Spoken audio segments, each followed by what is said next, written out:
Entonces vamos a mirar, hermanos, primero una fotico cuando yo era inconverso. Por eso siempre digo, hermanos, detrás de cámaras, detrás de lo que somos hoy en día, hemos sido personas diferentes, pero solo por la gracia de Dios hemos sido transformados. Ese era yo.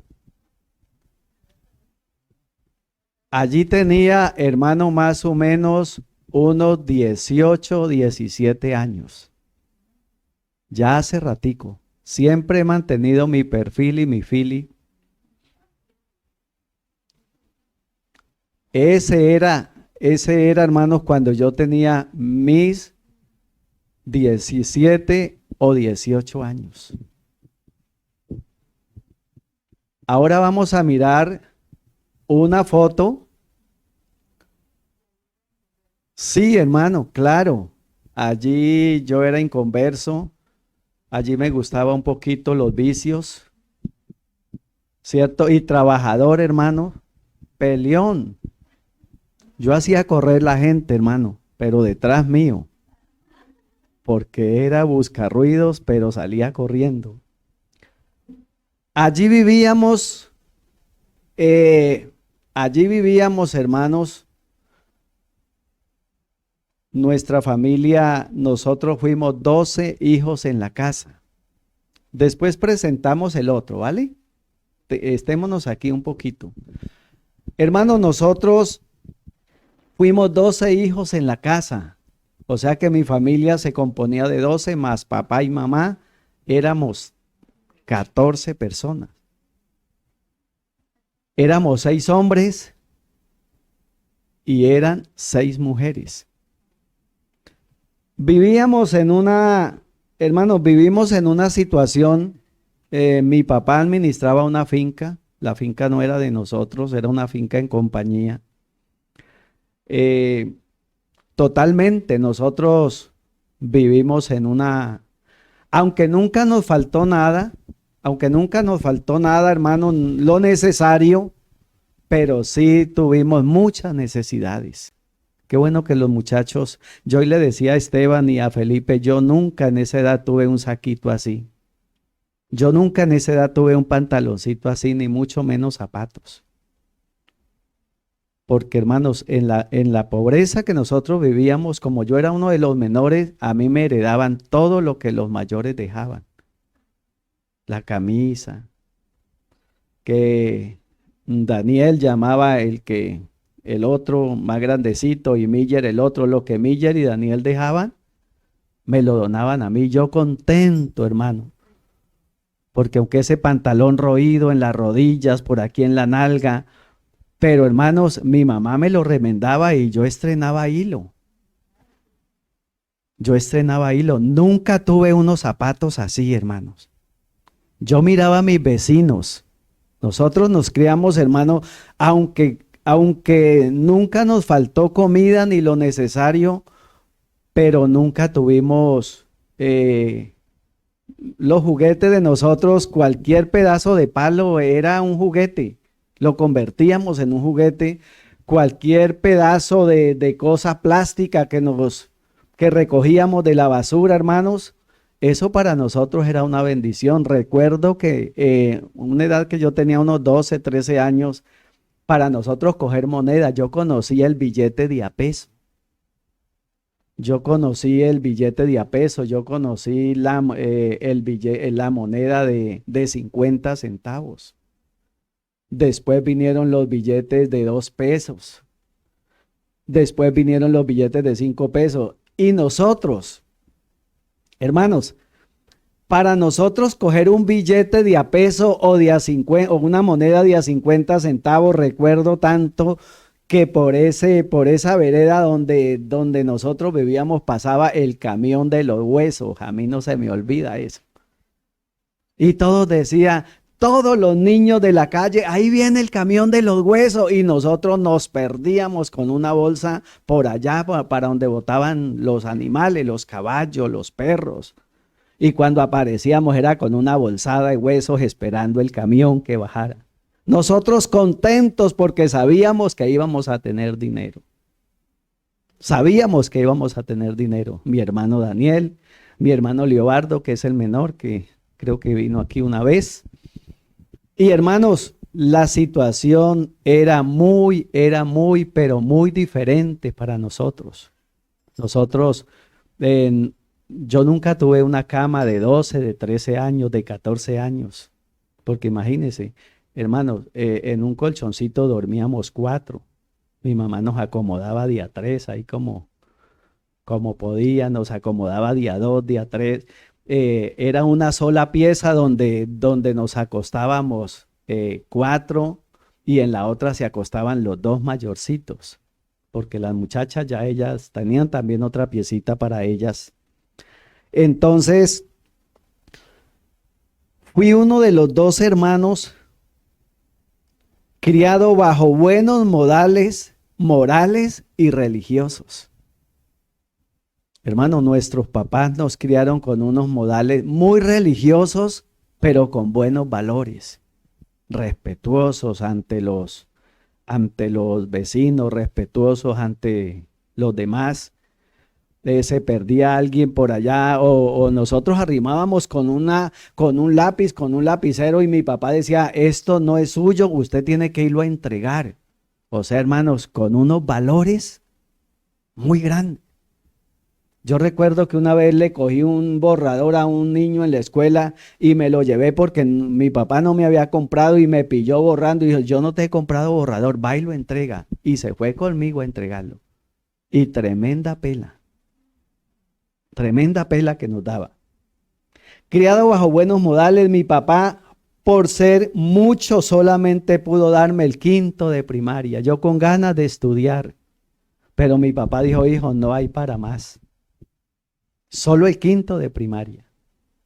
Así que hermanos, eso me fue frustrando. Yo en mi religiosidad siempre le reclamaba a Dios y yo iba a misa. A mí me llevaban, hermano, a la misa y yo siendo un niño, yo iba, me confesaba, comulgaba, pero siempre le reclamaba a Dios y le decía, Señor, ¿por qué yo estoy en misa? Yo briego a hacer lo mejor y ¿por qué tanta pobreza en mi casa? ¿Por qué sufrimos tanto?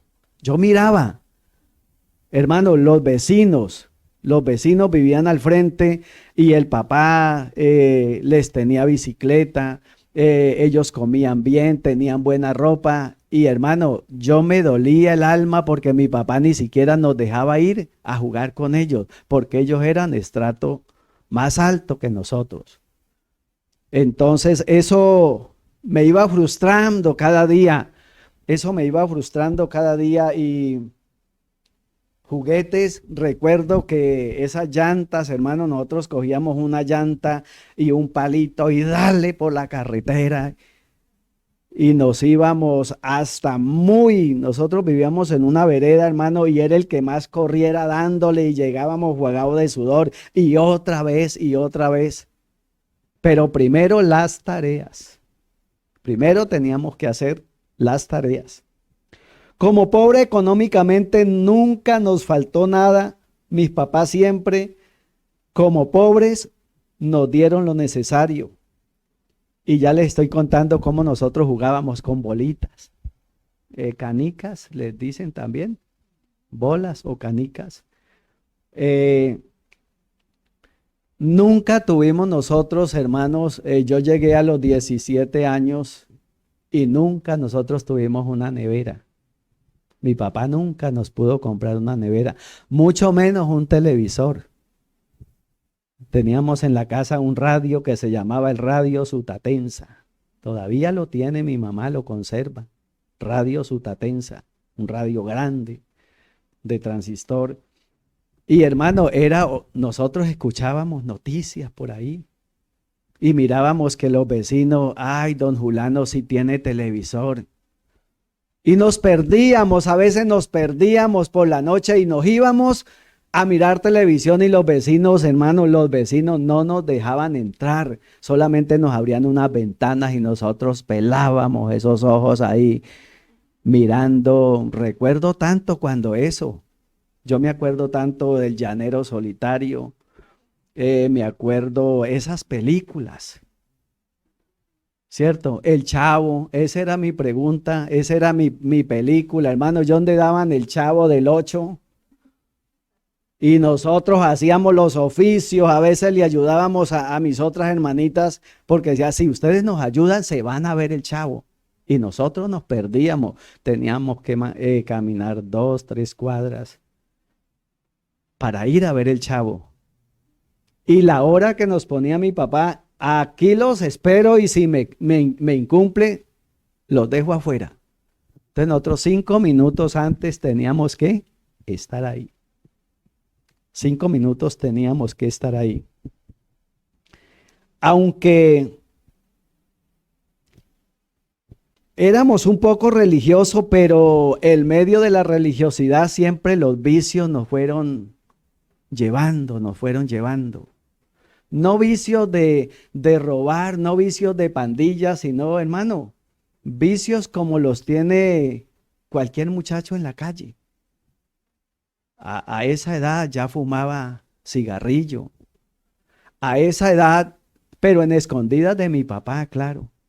Hermanos, a esa edad yo quería ser alguien en la vida y yo decía, Señor, dame la oportunidad de yo ser alguien en la vida. Pero mis sueños siempre estaban frustrados. Siempre mis sueños vivían frustrados. Siempre le reclamaba a Dios el por qué vivíamos en esa situación. Siempre le reclamaba a Dios el por qué nuestra vida no cambiaba. Teniendo más o menos unos 12, 13 años, me tocó ir a fornalear, porque mi papá le dio una enfermedad y ya no pudo poder llevar el mercado a la casa. Entonces, con mis hermanos, con tres de mis hermanos, tres de mis hermanos más grandecitos, nos íbamos a fornalear para el mercado. Nos íbamos a fornalear para el mercado y recuerdo tanto, hermanos, que esa señora que todavía vive, gracias, hermano.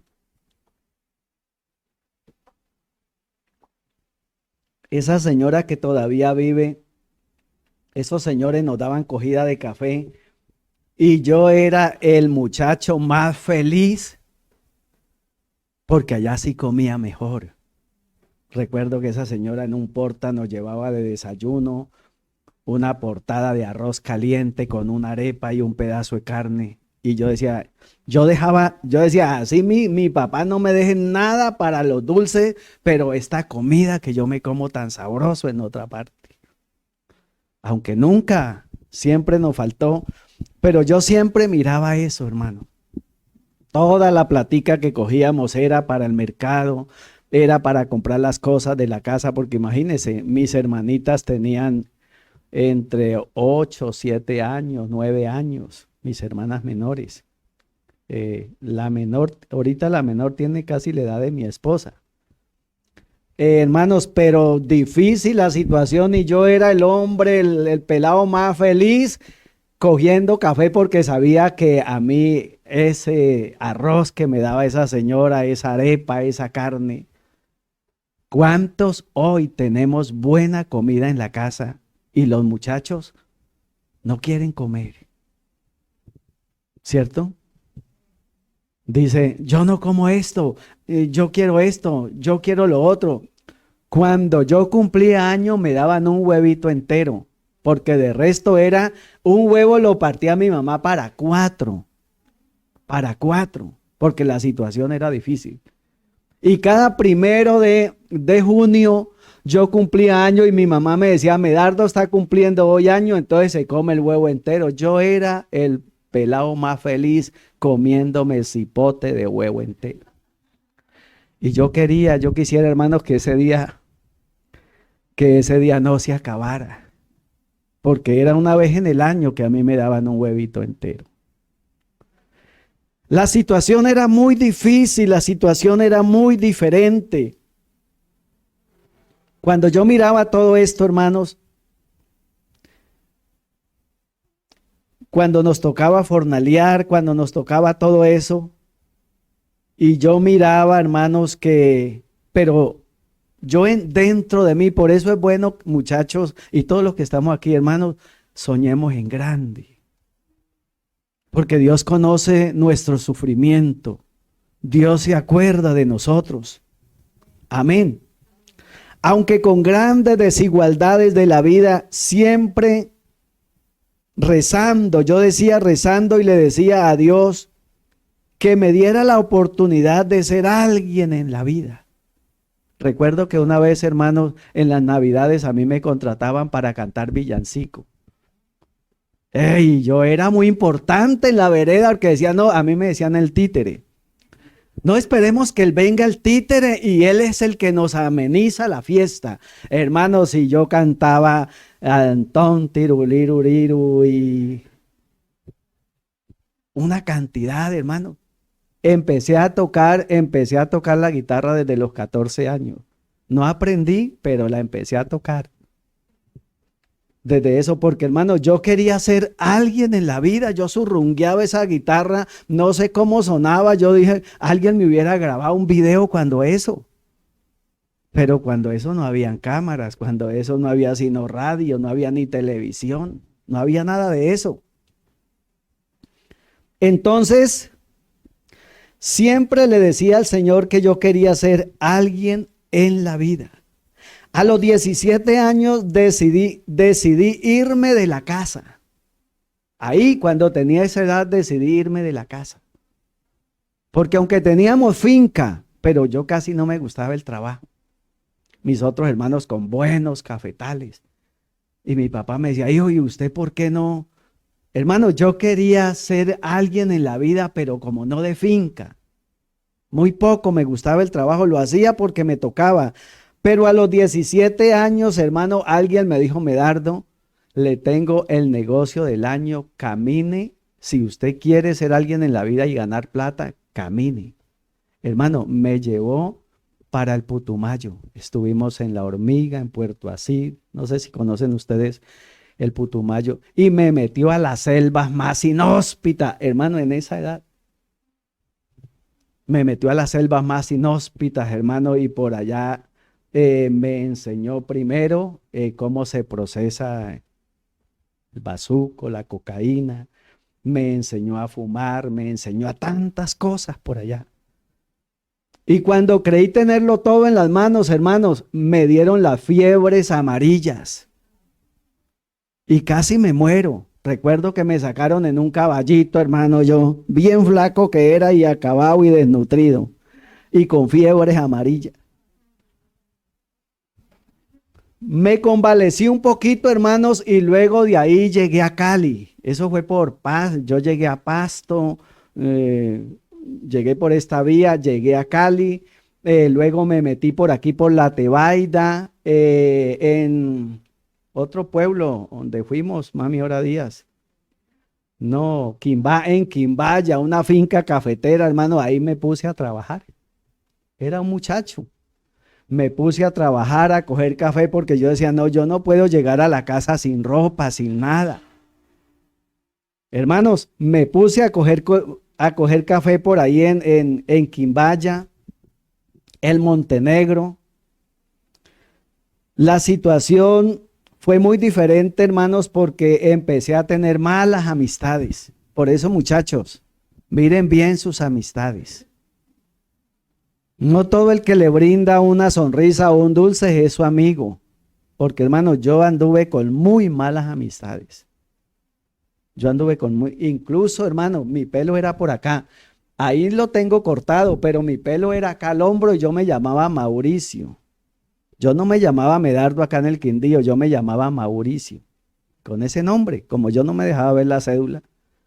Entonces me cogía la policía, me cogían y yo, Mauricio.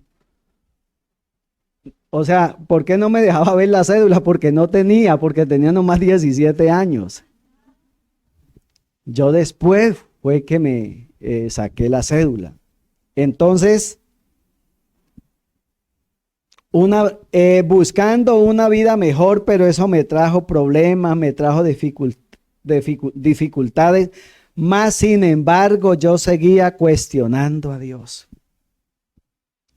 Hermanos, a los 21 años llegué a la casa nuevamente y miré que mis hermanos todos tenían sus fincas cafeteras y Medardo brilla para ella la luz perpetua. No tenía ni a dónde caer muerto ese muchacho, sin ropa, lleno de vicios. Y empecé a mirar y dije, no, yo tengo que tomar un rumbo diferente.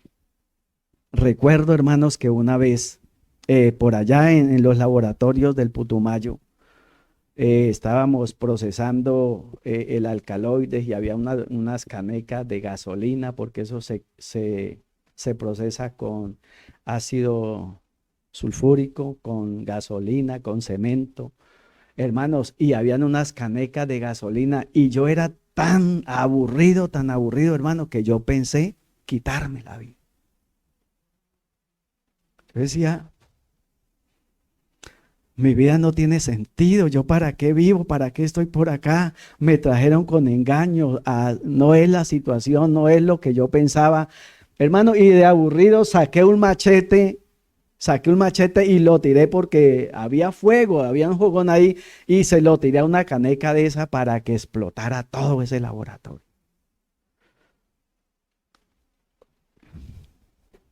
Hoy entiendo, hermanos, que los propósitos de Dios son diferentes a los propósitos de nosotros. Cuando esa gasolina empezó, hermano, cuando esa gasolina empezó a arder, no, cuando esa gasolina le tiré el machete así y miré que no se regó la gasolina, entonces el mismo machete se lo tiré a una caneca de ácido sulfúrico. Hermano, ese ácido donde usted le cae en la mano, él rompe derecho. Ese ácido lo que coge, lo prende. Y cuando yo tomé esa peinilla y se la tiré a la caneca, empezó a gotear y las hojas que habían empezaron a echar humo. Y estaban todas esas canecas ahí de gasolina. Habíamos como 4 en el laboratorio. Siendo así un muchacho de esa edad. Y cuando eso empezó a echar humo, hermano, yo dije, aquí fue la oportunidad de volarnos con todo, porque ya estaba aburrido de la vida, ya no quería vivir más. Miraba que la religión no hacía nada por mí, que la situación cada día más me hundía. ¿Sabe qué hacíamos? Allá había una Biblia en ese laboratorio. ¿Y sabe qué hacíamos con la Biblia? Envolvíamos el bazuco y nos lo fumábamos. Recuerdo tanto un papel que llaman papel cebolla, un papel muy fino. Y eso es especial para eso. Hermano, cogíamos y hacíamos y nos fumábamos las hojas de la Biblia. Sin saber lo que Dios me tenía. Sin saber lo grande que es Dios para nosotros, hermano. Entonces, pasaron los meses, pasaron los años, vuelvo a la casa, hermanos, y ya pensaba más diferente porque ya tenía 21 años, ya cuando eso tenía 21 años, mis hermanos, 2 de mis hermanos siguieron yendo al pueblo, a la iglesia pentecostal. Hermanos, para mí el evangelio yo le tenía mucha fobia. Yo miraba un evangélico, hermano, y quisiera que no existiera. Tenía odio. ¿Por qué tenía odio, hermanos? Porque era un simple ignorante, era un muchacho que no sabía de las cosas de Dios y que el mundo religioso no me había traído nada. Y me recuerdo que mis hermanos me llevaban a los cultos y yo me hacía detrás de la puerta a reírme del pastor, a mirar cómo los hermanos cantaban, oraban, pero yo era un simple espectador ignorante. Y el pastor, recuerdo mucho mi pastor, llamaba Oiden González, todavía vive, y me decía, muchacho, Dios puede cambiar su vida. Y yo le altercaba y le decía, pero ¿cómo? Pastor, siempre me ha ido mal, en ninguna parte he experimentado algo bueno de mi vida. Entonces, ¿cómo le parece, hermanos, que mis hermanos me llevaban al culto y yo peleaba con ellos? Y yo le decía, no, esa no es la verdad, el evangelio es mentira, por allá nosotros hacíamos con la Biblia tantas cosas. Y mis hermanos, por eso es muy importante la oración. Hay un hermano que está en la finca y cuando yo le altercaba las cosas, él se quitaba el canasto que estaba cogiendo café y se arrodillaba a orar y me decía: Medardo, yo voy a orar por usted. Y yo le decía: usted pierde la oración por mí. Y entre más días yo me alejaba más, ya no volvía a la iglesia, me alejaba más de Dios, me alejaba más de la iglesia, me alejaba más de la comunicación. Miraba a los hermanos que iban a la casa al culto y yo me escondía. Yo me escondía. Recuerdo, hermanos, un día, no se me olvida, en 1988, estando yo, ya había sembrado café. Ya tenía como unos 3,000 árboles de café de esta edad y unas matas de plátano. Había sembrado plátano y café en la finca. Hermanos, y recuerdo que estando limpiando ese café y esas matas de plátano, yo sentí esa tarde algo maravilloso en mi vida. Yo experimenté algo muy hermoso, hermanos. Algo indescriptible. Algo que conmovió mi vida, conmovió mi corazón. Ahora entiendo que era la unción del Espíritu Santo de Dios. Yo mirando eso que sentí tan especial, tan agradable, hermano, yo sentí una paz. En medio de mi desilusión, en medio de la pobreza, en medio del cansancio, esa tarde yo sentí una paz tan bonita que llegó a mi vida. Y sentí una voz. Por eso, hermano, yo nunca me convertí nunca me arrepentí en un templo ni en una fiesta. Dios me llamó en medio de unas matas de café, en medio de unas matas de plátano. Y yo sentí una voz audible, muy hermosa, muy espectacular. Hermanos, y tenía el machete en la mano y lo coloqué así y me arrodillé y ¿sabe qué dije? Señor, desde hoy entrego mi vida a ti. Desde hoy te entrego mi vida. Tómala como una ofrenda. Tómala como una ofrenda, hermanos. Ahí sí, mis hermanos se pusieron muy contentos. El pastor, ay, gracias a Dios. Mi papá se enojó mucho porque según mi papá yo era el más inteligente de la casa y ahorita me había vuelto loco. Según mi papá yo era el más inteligente de la casa, pero ahorita me dijo: hijo, usted es el más inteligente, ahora sí se volvió loco, ahora sí lo perdimos. Y yo le decía: papá, me perdió el mundo, pero Cristo me ganó, Cristo me salvó. Y es la mejor decisión que yo he tomado. Le decía yo a él: es la mejor decisión que yo he tomado, hermanos. A los 15 días de convertirme al evangelio me hice bautizar. Nadie creía en mí.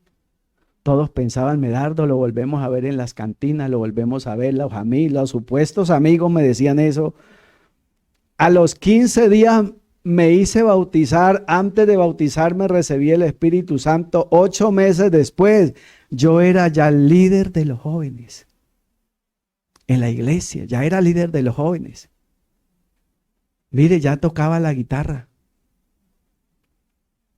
Mire el cambio extremo que tuve. Ahí ya tocaba la guitarra eléctrica en la iglesia. Ya era líder de los jóvenes, hermanos. 6 meses después, a los 8 meses era líder de los jóvenes. 6 meses después, el pastor me nombró, hermanos, como líder de jóvenes nuevamente y tesorero de la junta local. Hermano, yo recuerdo que yo me iba a ayunar. El pueblo quedaba a unos 20, 30 minutos de la casa. Y había una prima que ella vendía tamales allá al frente. Me recuerdo tanto, hermano, unos tamales, creo que eran como a 400, a 300 pesos. Y yo le decía: prima, fíeme un hito. Y yo terminaba el ayuno y me iba a poner mi prima que me fiara un tamal.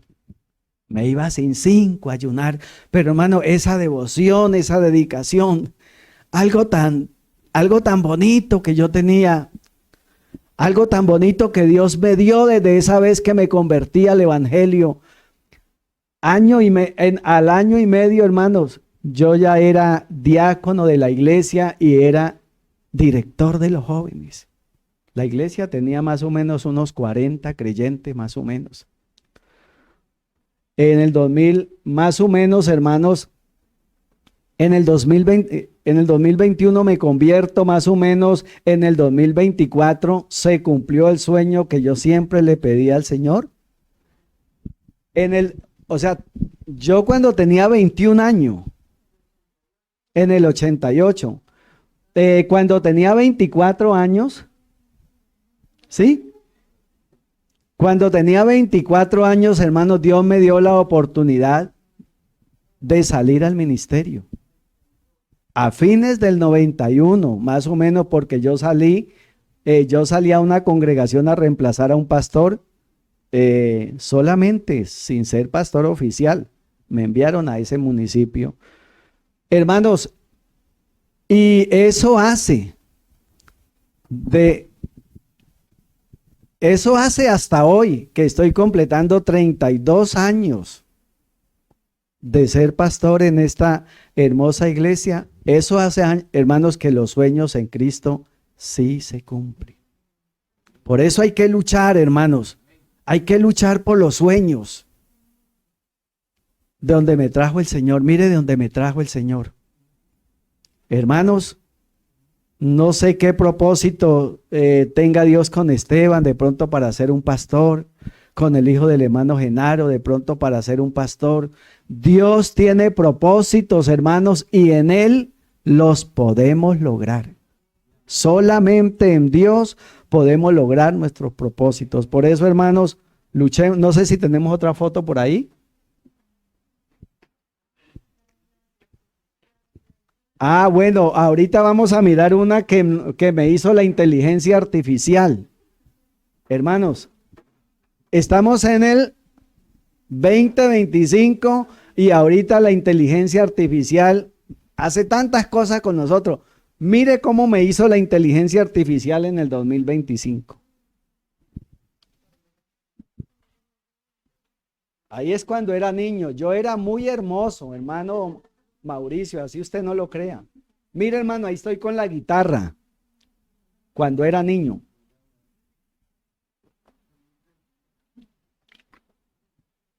Mire cómo me hizo la inteligencia artificial.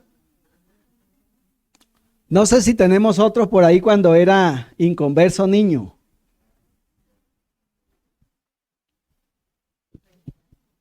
Sí, hermano, siempre he sido así, gracias a Dios. Siempre he sido así. Por eso mi esposa, mire, hermano, ahí estoy con mi abuelita. Mi abuelita llamaba Cristina Molina y ahí estoy con ella. Eso me lo hace la inteligencia artificial. Así que, hermanos, luchemos.